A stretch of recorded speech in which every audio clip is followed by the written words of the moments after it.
സംസ്ഥാന സർക്കാരിന്റെ യുഡിഎഫിനെതിരായ ഇരുണ്ടകാലം വിവാദ പരസ്യത്തിനെതിരെ കോൺഗ്രസ് ഹൈക്കോടതിയിൽ. പരസ്യം സുപ്രീം കോടതി നിർദ്ദേശങ്ങളുടെ ലംഘനമാണെന്നും പൊതുമുതലിന്റെ ദുരുപയോഗമാണെന്നും ഹർജിയിൽ പറയുന്നു. PRD ഉദ്യോഗസ്ഥർ ഭരണപക്ഷത്തിന്റെ ഏജന്റുമാരെ പോലെ പ്രവർത്തിച്ചെന്നും ആരോപണം. പരസ്യത്തെക്കുറിച്ച് അന്വേഷണം നടത്തണമെന്നും തെരഞ്ഞെടുപ്പ് കമ്മീഷൻ ഇടപെടണമെന്നും ഹർജിയിൽ ആവശ്യപ്പെടുന്നു.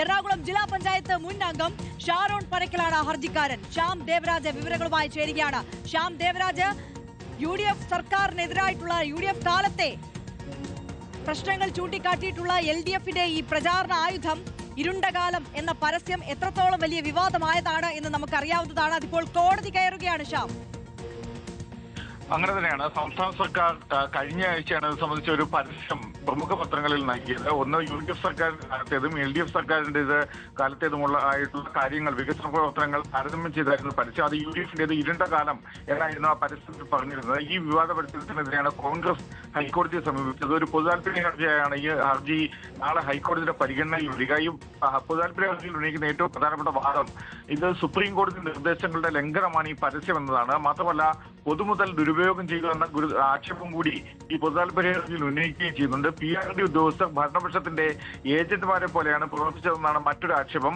പരസ്യത്തിന്റെ പണം ഉദ്യോഗസ്ഥരിൽ നിന്ന് ഈടാക്കണമെന്ന ആവശ്യവും കൂടി ഈ ഹർജിയിൽ ഉന്നയിക്കുന്നുണ്ട്. ഒപ്പം പരസ്യത്തെക്കുറിച്ച് അന്വേഷണം നടത്തണമെന്നുമാണ് കോൺഗ്രസ് ഹൈക്കോടതിയിൽ ആവശ്യപ്പെടുന്നത്. ഈ വിഷയത്തിൽ തെരഞ്ഞെടുപ്പ് കമ്മീഷൻ ഇടപെടണം എന്ന മറ്റൊരു ആവശ്യവും കൂടി വാദവും കൂടി ഉന്നയിക്കുകയും ചെയ്യുന്നുണ്ട്. എറണാകുളം ജില്ലാ പഞ്ചായത്തിലെ മുൻ അംഗമായ ഷാരോൺ പനക്കലാണ് ഇത് സംബന്ധിച്ച ഹർജി ഹൈക്കോടതിയിൽ നൽകിയത്. ഹർജി എന്തായാലും ഹൈക്കോടതി നാളെ പരിഗണിക്കും.